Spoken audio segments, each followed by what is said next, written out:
no sé, por Instagram, por Twitter, que reciben una transmisión. Así que un saludo para todos ustedes, hermanos, que están allá en casa. Dios les bendiga y les invitamos aquí a su iglesia Ríos de Gracia. Les esperamos todos los domingos a las 9 de la mañana. ¿A qué hora, pastor? 9 de la mañana. A partir de las 9 estamos aquí en la escuela dominical. Todos ustedes también los que están ahí escuchando ahí por Facebook Live. Entonces, mis hermanos, el tema de hoy lo he llamado la nueva Pascua. La nueva Pascua. Y quiero invitarles para que me acompañen en una lectura de la palabra.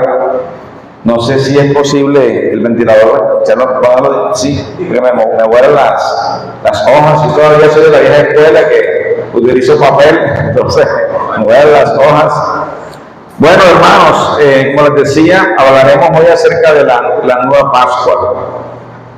Y quiero llevarlos a un pasaje que está en el libro de Éxodo capítulo 12. Éxodo capítulo 12, versículo del 1 al 17. Si quieren que me acompañen ahí, porque tengan sus Biblias de papel, si es posible, sería excelente. Y también los que tienen el celular también lo pueden leer. La idea es que todos podamos leer juntos la palabra de Dios. No sé si también aquí creo que se transmite en la pantalla, entonces todos, no hay excusa para no leer la palabra de Dios. Vamos a leer Éxodo capítulo 12, versículos del 1 al 8. Voy a invitarles para que vamos a nuestros pies en reverencia a la palabra de Dios para leer este primer texto bíblico. Éxodo 12, versículos del 1 al 8, correcto. Amén. Dice la palabra del Señor.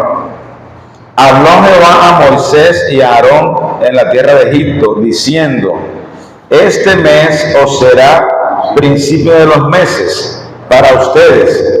Será este el primero de los meses del año. Hablad a toda la congregación de Israel diciendo: en el 10 de este mes, tómese cada uno un cordero según la familia de los padres, un cordero por familia. Mas si la familia fuere tan pequeña que no baste para comer el cordero, entonces él y su vecino inmediato a su casa tomarán uno según el número de las personas, conforme al comer de cada hombre. Haréis la cuenta sobre el cordero. El animal será sin defecto, macho de 1 año. Lo tomaréis de las ovejas o de las cabras, y lo guardaréis hasta el día 14 de este mes, y lo inmolará toda la congregación del pueblo de Israel entre las 2 tardes, y tomarán de la sangre y la pondrán en los 2 postes y el dintel de las casas en los que han de comer. Y aquella noche comerán la carne asada al fuego, y panes sin levadura con hierbas amargas lo comerán. Amén. Pueden sentarse, amados hermanos.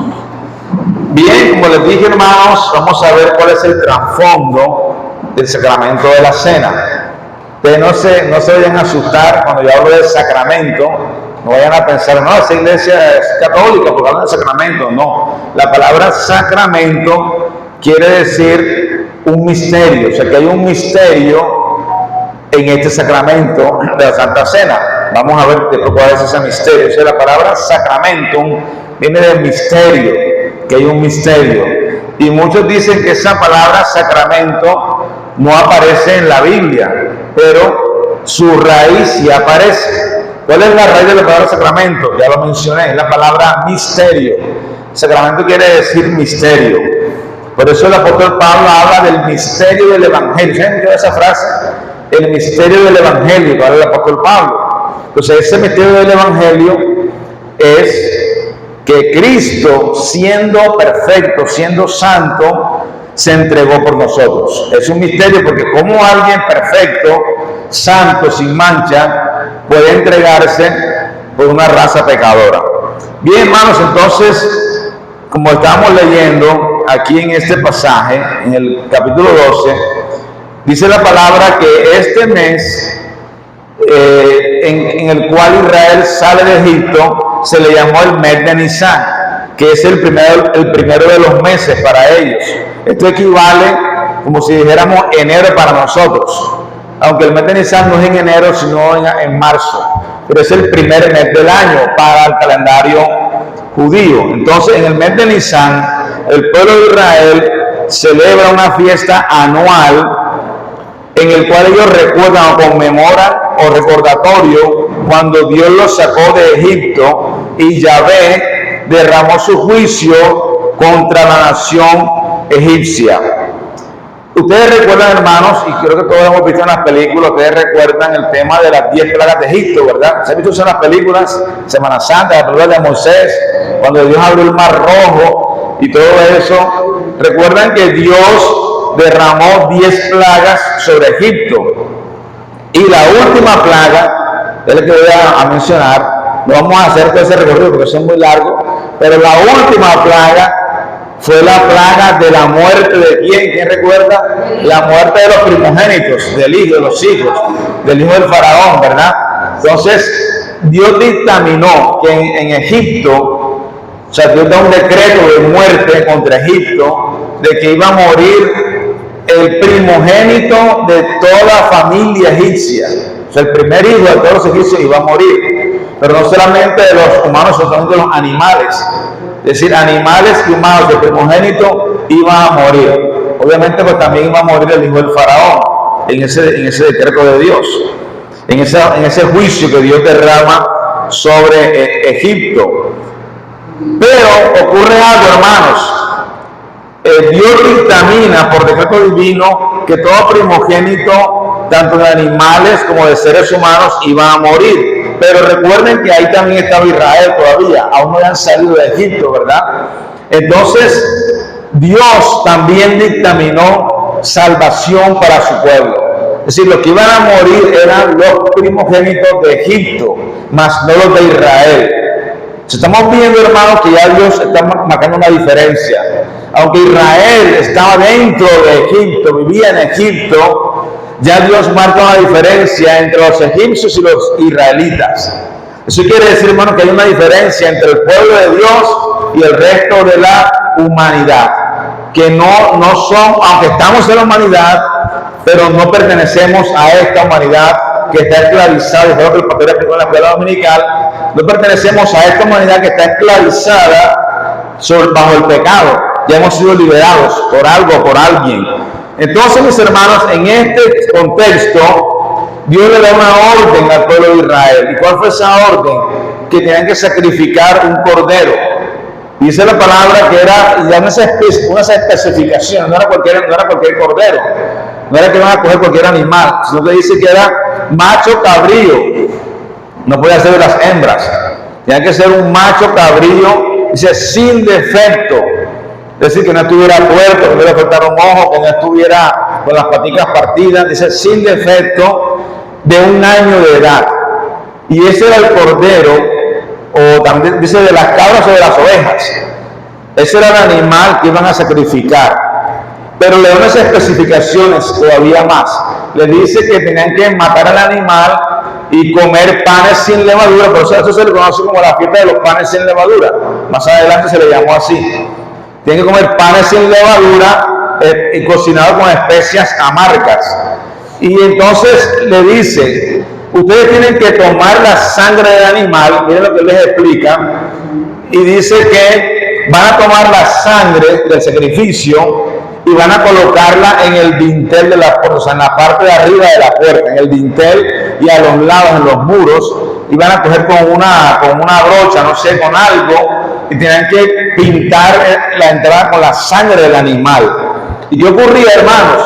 Cuando venía el ángel de la muerte, que iba a matar a los primogénitos de Egipto, los iba a matar, entonces cuando el ángel de la muerte veía la sangre, ¿qué hacía? Pasaba de largo, no entraba en esa casa, pero sí entraba en la casa de los egipcios.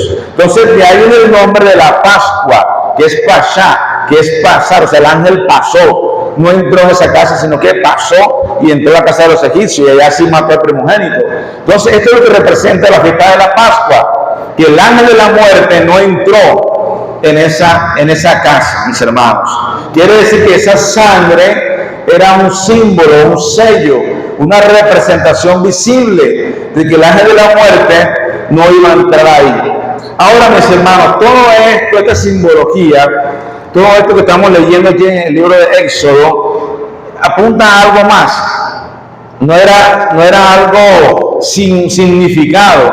Esto tiene un significado mucho más profundo. Recordemos que toda la historia del Antiguo Testamento, todo lo que leemos en el Antiguo Testamento es una sombra, son sombras de algo que iba a ocurrir. Recordemos que todo el Antiguo Testamento nos está apuntando a Cristo.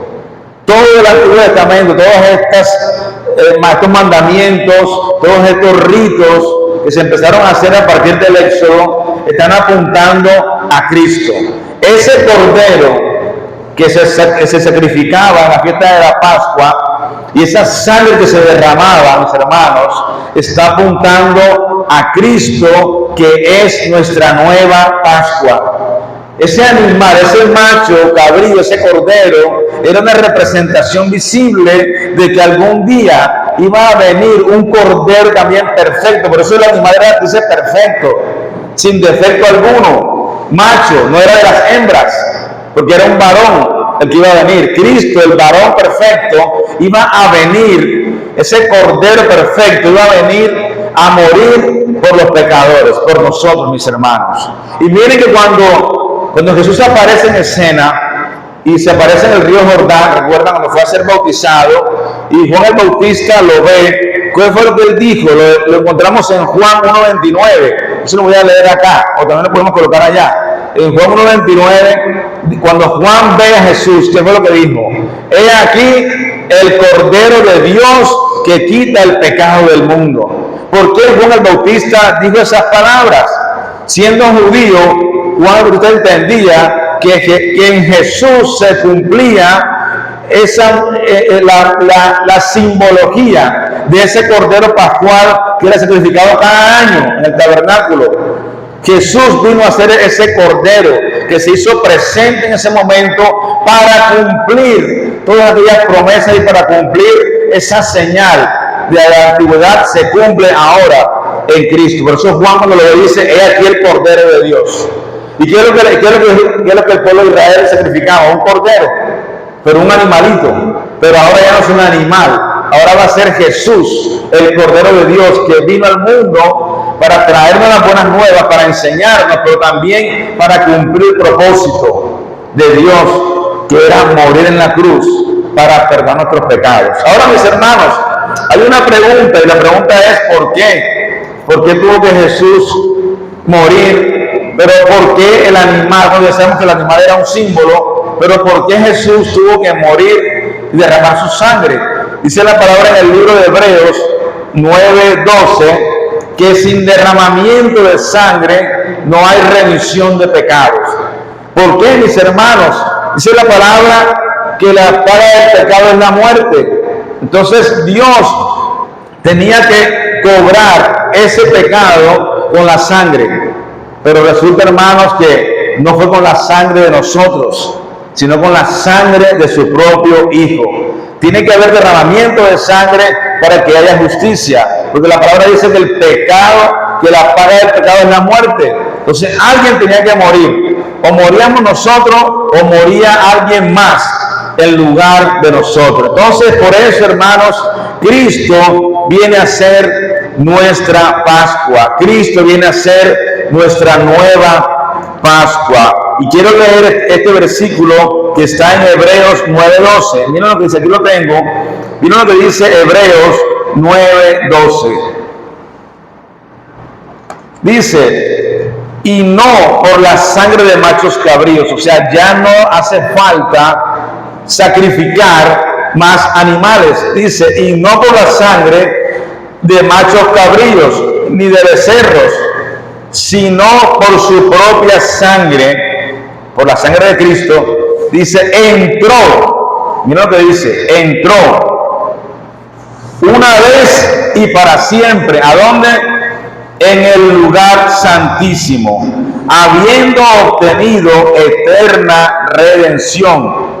Porque si la sangre de los toros y de los machos cabríos y las cenizas de la becerra rociada a los inmundos santifican para la purificación de la carne, cuanto más la sangre de Cristo, el cual mediante el Espíritu Eterno se ofreció a sí mismo sin mancha ante Dios. Se ofreció a sí mismo. O sea, Cristo es el Cordero de Dios que se entregó por nosotros. Es decir, mis hermanos, por esta razón ya los sacrificios cesaron. Por eso ya no es necesario que matemos más animales, ni que haya derramamiento de sangre, porque ya Cristo murió. Dice el pasaje que una sola vez y para siempre. Ya Cristo no va a morir nuevamente. Cristo no va a morir 2 veces ni 3 veces. Como dicen algunos, burlándose, dicen, no, si Jesús vuelve a la tierra otra vez, vuelven y lo matan. Cuando Jesús venga por segunda vez a la tierra, las tantas maldades en la tierra que lo van a volver otra vez a matar. Pero cuando Jesús venga por segunda vez, ya no va a venir como la primera vez. La primera vez vino como un cordero manso, ¿verdad? Y se entregó por nosotros. Y fue azotado, fue alanceado, fue crucificado.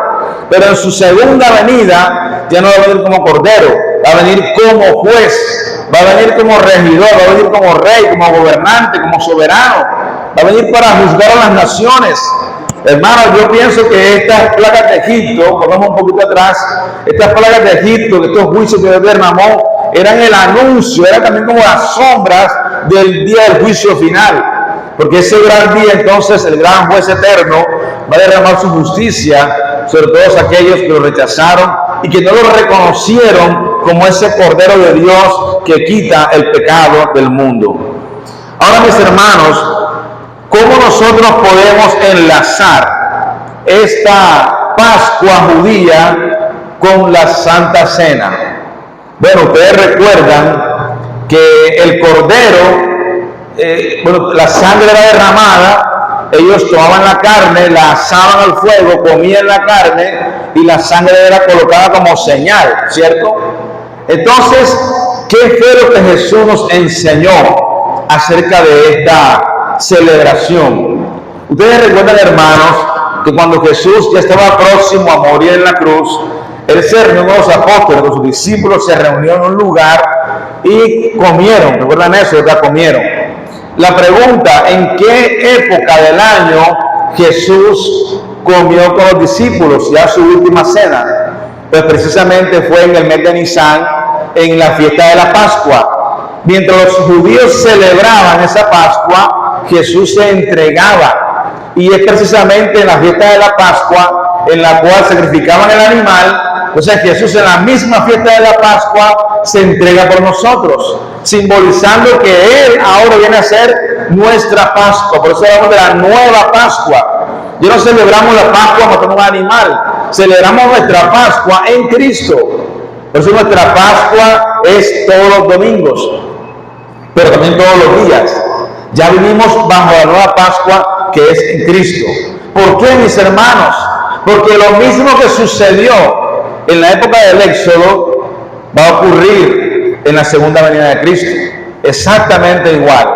El ángel de la muerte va a descender y va a mirar, y sobre todo aquellos que no tengan el sello, que es la sangre de Cristo, a ese se lo va a llevar el ángel de la muerte. Ese va a ser arrastrado a condenación eterna. Pero en todos aquellos que esté el sello, que es la sangre del Cordero, ¿qué va a hacer? Va a pasar. Esa es la Pascua, va a pasar. No nos va a herir a nosotros. No seremos lanzados a eterna condenación, sino que seremos llevados arriba en gloria. Amén, mis hermanos. Y somos motivo de gozo. Así que aplaudimos en esta mañana. Aplaudimos en esta mañana.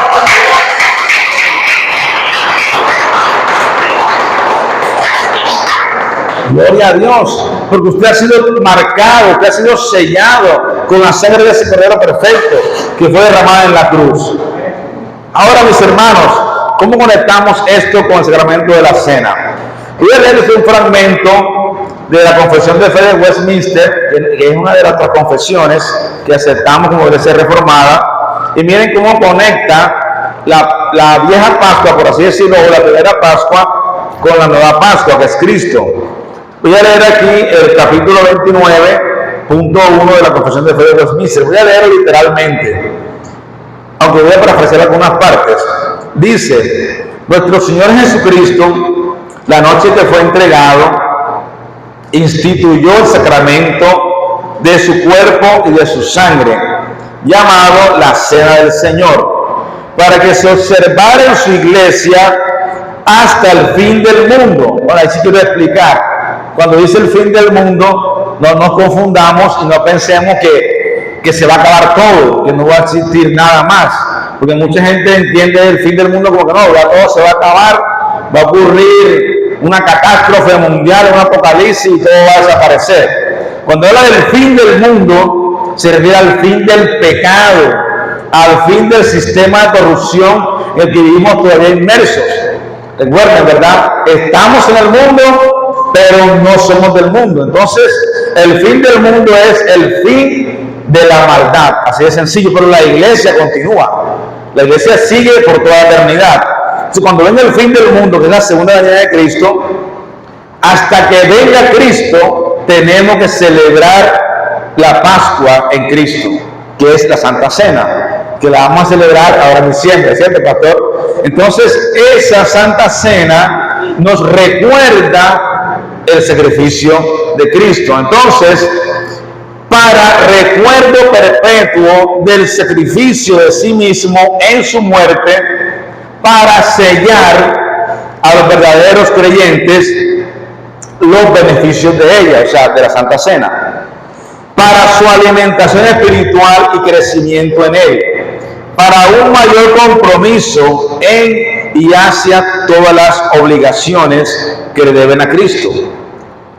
Recordemos, hermanos, las palabras de Jesús en la última cena. Ustedes recuerdan esas palabras, ¿verdad? El Señor les dijo: bueno, vamos a comer la Pascua, y fue la última cena, y Él dice que tomando el pan, dio gracias y lo partió y dijo: tomad y comed, esto es mi cuerpo, que por ustedes es entregado. O sea, Jesús se entregaba a sí mismo y utilizó símbolos, utilizó cosas evidentes que se podían ver, utilizó el pan. Ahora, mis hermanos, no significa esto que el pan se convierte literalmente en el cuerpo de Cristo. Se viene como conecta, ¿verdad? La primera Pascua con la nueva Pascua. Cristo es el Cordero Pascual que se entrega, como dice aquí, se entrega a Él mismo en sacrificio espiritual. Pero le muestra algo físico a los discípulos, que es el pedazo de pan. Y le dice: este es mi cuerpo, que por ustedes es partido.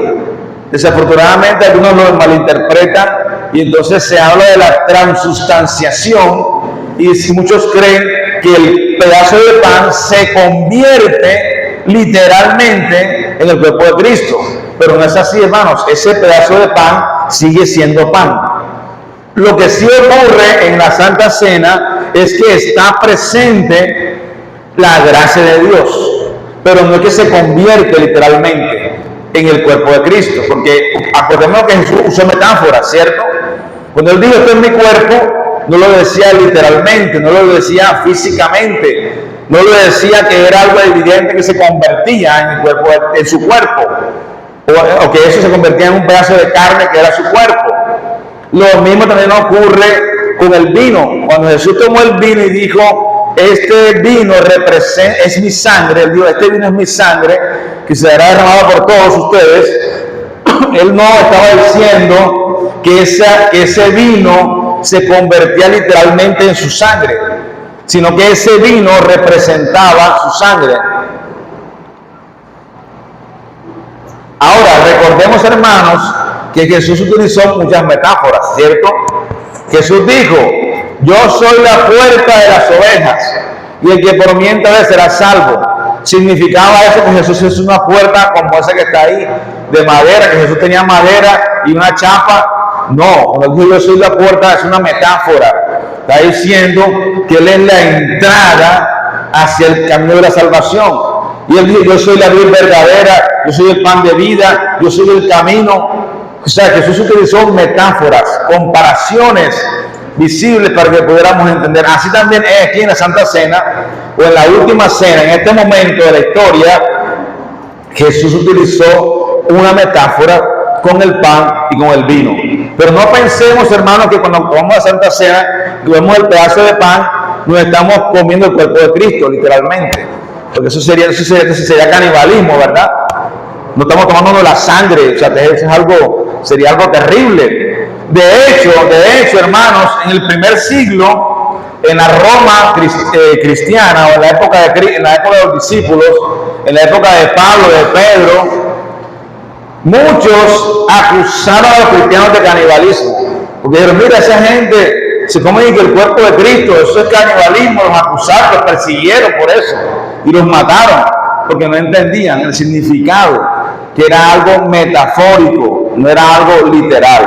Entonces, mis hermanos, Cristo es nuestra Pascua. Cristo se entregó por nosotros y derramó su sangre por nosotros para darnos el perdón de los pecados.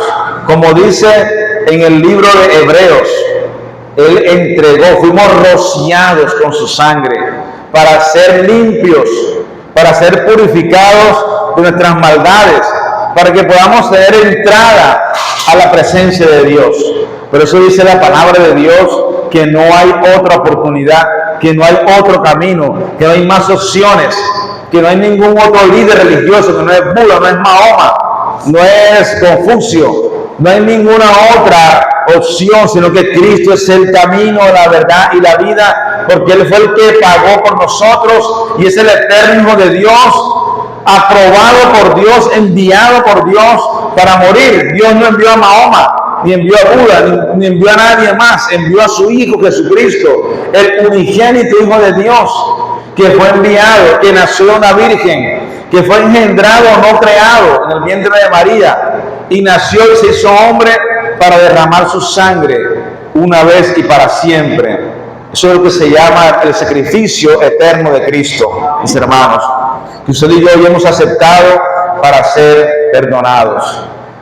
Vamos a orar, hermanos amados, y el pastor va a continuar con estas enseñanzas más adelante, explicando más a fondo acerca del sacramento de la cena y por qué se debe hacer y por qué no se debe dejar de hacer en la iglesia. Vamos a orar en esta mañana, ya se nos acabó el tiempo. Vamos a orar por todos, por la iglesia, y que nos preparemos, hermanos, para que juntos podamos tener esa gran celebración de la primera Santa Cena aquí en Ríos de Gracia.